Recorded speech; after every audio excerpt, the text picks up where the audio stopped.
आज भारतीय बाजारों में आपने एक जबरदस्त रैली देखी है। जाहिर सी बात है, वो आईटी के पीठ पर सवार होकर के वो रैली आई। दिन के दौरान हमने सुबह के समय तो बहुत तेजी नहीं थी, लेकिन उसके बाद सुबह के बाद यानी 12 बजे तक तो कोई खासा तेजी नहीं है, लेकिन 12 बजे के बाद एकाएक करके बाजारों में एक भारी तेजी आई है। और उस तेजी में आईटी उसके पहले से भारत को लीड कर रहा था। आज पूरे दिन के दौरान इंडियन मार्केट में आईटी लीडर बना हुआ था। आईटी के ऊपर एक स्पेशल वीडियो मैंने अपने मेन चैनल पे जरूर किया है, उसको जरूर देखिएगा। दिन के दौरान अगर आप बाजार की बात करें, बाजार कहीं ना कहीं जो है नीचे की साइड में 23,230 और ऊपर की साइड 23,560 तक जाने में सफल रही है। तो एक 300 पॉइंट का, even more than 300 point market में एक बड़ा मूव हुआ है। जाहिर सी बात है, आईटी उसमें ज्यादा ऊपर बढ़ा है, लेकिन बैंक निफ्टी ने भी काफी सपोर्ट दिया है।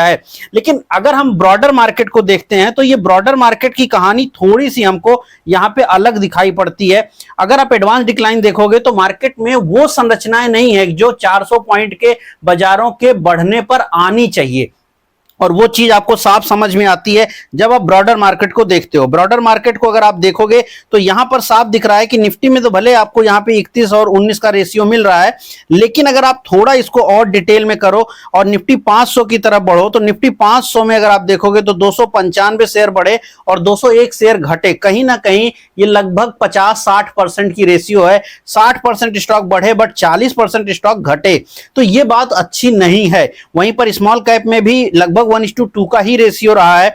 तो आप ये नहीं कह सकते कि ब्रॉडर मार्केट में बहुत तेजी है। हाँ, ये बात सही है कि एक लंबे समय के बाद जिस तरह से आईटी को लेकर के बहुत सारी रिपोर्ट्स आई, तो आईटी ने लीड जरूर कर दिया। ना सिर्फ आईटी ने लीड किया बल्कि इंडियन डिफेंस बात करिए तो 18 में से 17 शेयर डिफेंस में तेजी में रहे।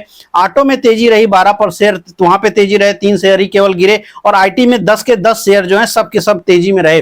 तो ये जो 3 मेजर पॉइंट्स हैं, यानी कुल मिला के इन 40 शेयर और पीएसयू बैंक्स में जो एचडीएफसी में तेजी रही और बाकी जो पीएसयू बैंक्स उनमें जो तेजी रही, उसके कंधे पे सवार होकर के आज के भारतीय बाजारों की तेजी आई है।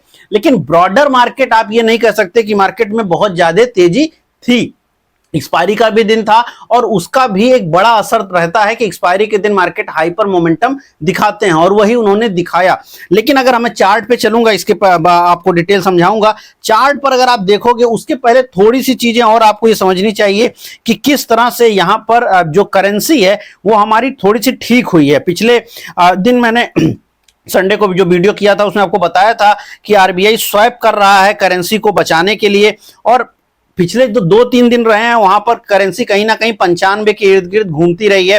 पिछले 5 दिनों की भी अगर आप बात करें तो हमारी जो करेंसी है वो 95 के इर्द गिर्द में घूम पाने में सफल रही है। तो यहाँ पे आपको 5 दिन का डेटा दिख रहा होगा। मैं इसको फिर से अगर बड़ा करूं तो आप 95 पे अभी ट्रेड हो रहा है, लेकिन अगर आप देखिए तो 96 से घट करके हम नीचे की साइड आए और अल्टीमेटली हम अभी भी वहीं पर हैं। तो कहीं ना कहीं ऊपर से थोड़ा हमने नीचे आने की तरफ देखा है। लेकिन यहां पर अगर आप रुपए को देखेंगे बाकी करेंसीज की तुलना में, जैसे यहां पर आप देख पा रहे हैं यूरो की तुलना में, तो यूरो की तुलना में भी अगर आप देखोगे तो हमारी करेंसी कोई बहुत ज्यादा मजबूत होती हुई नहीं दिखी है, इवन थोड़ा सा कमजोर हुई है। जापानीज येन की तुलना में भी थोड़ी कमजोर हुई है।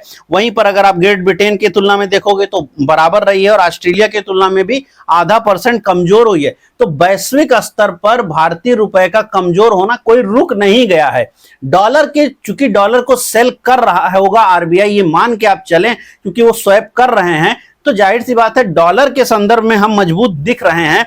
लेकिन वैश्विक स्तर पर बड़े पैमाने पर अभी भी हमें वो मजबूती देखने को नहीं मिल रही है, और ये कारण है जिसके नाते अभी भी एफआईआई सेलिंग पूरी तरह से रुकती नहीं दिखी है। लगातार स्टॉक्स में सेलिंग दिख रही है। पिछले 2 दिनों में आरबीआई की बहुत कोशिशों के बावजूद भी बाजारों में गिरावट बनी रही है। तो और यहां पर क्रूड भी देखना जरूरी है। क्रूड हमारे पक्ष में जाता हुआ दिखाई पड़ रहा है। इस समय जब हम बात कर रहे हैं तो क्रूड का भाव इस समय $90 के इर्द गिर्द पहुंच गया है। एग्जैक्ट नंबर है इस समय 90.46 का भाव आ चुका है क्रूड का। लेकिन अगर आप यहाँ पे थोड़ा सा नीचे की तरफ देखेंगे तो 91, 91.5 का भाव है, तो थोड़ा सा डिफरेंस दिखाई आपको पड़ रहा होगा चार्ट टू भाव में। लेकिन 91 भी अगर आप मान लें तो 91 के आसपास में आपका ट्रेड हो रहा है ब्रेंट, और ब्रेंट करीब ट्रेड हो रहा है 94 पर। हमारे लिए इंपॉर्टेंट ब्रेंट है इस समय, क्योंकि हम अमेरिकन तेल लेने लगे हैं तो ब्रेंट इंपॉर्टेंट है हमारे लिए। तो यहां पर ऐसी स्थिति नहीं है कि ये 100 के ऊपर है, तो ये अच्छी चीज है कि ये कहीं 92-94 की रेंज में हमको ट्रेड हो रहा है हमारा ऑयल, तो ये पॉजिटिव बात हो गया। करेंसी घट नहीं रही है डॉलर के तुलना में, ये भी पॉजिटिव बात हो गया। अब आरबीआई की पॉलिसी आने वाली है 5 जून को, तो ये भी थोड़ी पॉजिटिव बात है। उसके पहले मार्केट बहुत ज्यादा खराब नहीं होते हैं, जनरली पॉलिसी में उम्मीद रहती है। एफआईआई के नंबर खराब वाले आ चुके हैं, और जिस तरह से थोड़ा आईटी को लेके वो बुलिश हो रहे हैं, रिपोर्ट जो आ रही हैं, अगर आईटी थोड़ा संभालने की कोशिश करता है मार्केट को और, तो मार्केट थोड़ा और बेहतर होने को दिखाई पड़ सकती है। तो ये अगले 1-2 दिनों के हिसाब से आपका व्यू रह सकता है। अगर हम लोग स्टॉक इस निफ्टी के चार्ट के ऊपर आए, तो निफ्टी का ये डेली टाइम फ्रेम चार्ट है। यहां पर आपको दिख रहा होगा ये जो ब्लैक लाइन है, लगातार मैं इस ब्लैक लाइन को दिखा रहा हूं, और ये ब्लैक लाइन स्टॉक के मोमेंटम को दिखा रही है। लगातार जो हमने हाईज बनाए थे जब हमने ट्रेड डील का अनाउंसमेंट हुआ था अमेरिका के साथ मार्च फरवरी में, वो पॉइंट है, ये फरवरी का पॉइंट है, और उसके बाद से कभी भी आपने इस ब्लैक लाइन को नहीं काटा है ऊपर की साइड में। अभी भी हम उसी ब्लैक लाइन के रेजिस्टेंस से नीचे की तरफ आए हैं। और अगर हम इस चार्ट को और बड़ा कर दें तो आपको साफ दिख रहा होगा कि आज निश्चित रूप से नीचे से थोड़ी सी रिकवरी आई है। अब ये जो रिकवरी आई है, ये पॉइंटर क्या है, तो ये पॉइंट है आपका जो हमने लास्ट टाइम यहां पर एक गैप छोड़ा था, तकरीबन 9 अप्रैल 8 अप्रैल की कैंडल ये है, और उसके बाद भारतीय बाजार ऊपर चले गए थे और एक गैप फॉर्मेशन किए थे। तो ये जो गैप का विंडो खुला था, जहां से हमने उसको एक सपोर्ट माना है, क्योंकि गैप्स हमेशा एक सपोर्ट होते हैं। और यहां पर अब आपको दिखाई पड़ रहा होगा जो कि नंबर आता है 23,152, अब 23,150 कर लो। 23,150 से लेके 200 की रेंज जो है आपकी, 23,200 की रेंज, ये सपोर्ट रह सकती है। प्रीवियस टाइम इसी चैनल पर जब मैंने वीडियो किया था, मैंने आपको समझाया था कि हम एक बॉक्स में ट्रेड हो रहे हैं, बहुत ज्यादा मार्केट एक दूसरी तरफ नहीं जाएगा, कोई बहुत मोमेंटम नहीं बन रहा है, और ये मार्केट 101% इस समय ऑप्शन सेलर के हाथ में है। विक्स में जिस तरह की गिरावट हुई है, इवन आज भी विक्स में 5% से ज्यादा की गिरावट आपने देखी, तो विक्स में अगर गिरावट हो रही है, इसका अर्थ तो साफ यही होता है कि बाजारों में जो ऑप्शन सेलर है वो ऊपर की कॉलें और नीचे की पुटें सेल कर रहा है, और जिसके नाते मार्केट को वो एक दायरे में कैद करने की कोशिश कर रहा है। अब वही अगर बात आप मान लें और विक्स के हिसाब से भी देखें, तो अब वापस से हमारे लिए 23,100 एक बड़ा सपोर्ट बना रहेगा। ऊपर की साइड में रेजिस्टेंस की अगर आप बात करें, तो ये जोन काफी बड़ा रेजिस्टेंस साबित होगा, जो कि 23,800 के आसपास में है। लेकिन 23,800 अभी काफी दूर है, जबकि हम 23,500 के आसपास में ट्रेड कर रहे हैं। तो हम थोड़ा थोड़ा जैसे भी ऊपर जाएंगे, तो जो पहला रेजिस्टेंस आएगा वो 23,700 पर भी आएगा, और उसके बाद 800 पर तो आएगा ही आएगा। नीचे सपोर्ट की बात करें तो 23,100, और माइनर सपोर्ट आप कह सकते हैं 23,000 जो है 300 के आसपास आपको देखने को मिलेगा। तो माइनर सपोर्ट 23,300 पर, ये कल और परसों के लिए बात कर सकते हैं। 23,100 थोड़ा बेहतर सपोर्ट दिखता है चार्ट पर। 23,700 23,800 बड़े रेजिस्टेंस आपको बाजारों में ऊपर की साइड में दिखते हैं।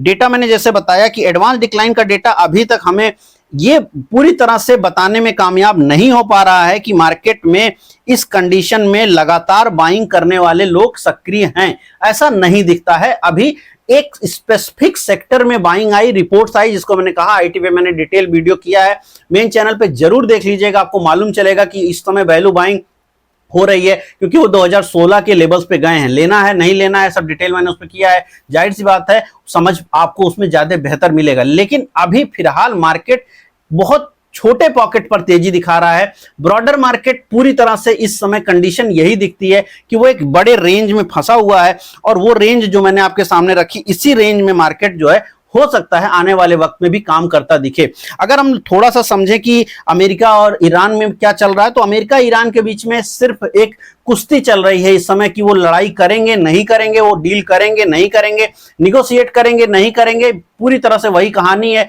मैंने एक वीडियो किया था, आपको याद होगा मेरे मेन चैनल पर, मैंने बताया था कि जब तक चाइना नहीं चाहेगा ये डील वील कुछ भी नहीं होने वाली है। बातें लगभग उसी तरह से दिखाई पड़ रही हैं, बस एक दूसरे के विरोध में एक दूसरे से लड़ाई लड़ लेंगे, एक दूसरे का ड्रोन तोड़ देंगे, और फिर शाम को जो है बात करने की टेबल पर बैठ जाएंगे। यही वाली मामला जो है चल रहा है, और ये मामला कोई बहुत अच्छा नहीं है। इसमें कभी भी बड़ा जो है निगेटिविटी भी आ सकती है और इसमें कभी भी बड़ी पॉजिटिविटी भी आ सकती है, और उन दोनों ही केसेज में गैप अप और जो गैप डाउन है वो बड़े हो जाते हैं, और जो इनिशियल ट्रेडर्स के लिए तो दुख भरी बात होती है। और जैसे मैंने कहा कि मार्केट ऑप्शन सेलर के हाथ में है, तो वो नहीं चाहेगा कि मार्केट में कोई बड़ा गैप अप या गैप डाउन हो और उसको वो काउंटर करने की कोशिश करेगा। तो मार्केट काफी दुविधा भरी स्थिति में है, और एज ए ट्रेडर आपको लेवल्स का ध्यान रखते हुए ही काम करना चाहिए। स्टॉक स्पेसिफिक मूव जो है वो बने हुए हैं अलग अलग सेक्टर में, कोई एक कंटिन्यूएशन वाले मूव्स भी फिलहाल मार्केट में नहीं दिख रहे हैं कि कुछ एक स्टॉक जो लगातार बढ़ रहे हो, ऐसा नहीं दिख रहा है। कुछ एक स्टॉक जब बढ़ते हैं और फिर उसके बाद रुक करके फिर अगले स्टॉक बढ़ने लग रहे हैं,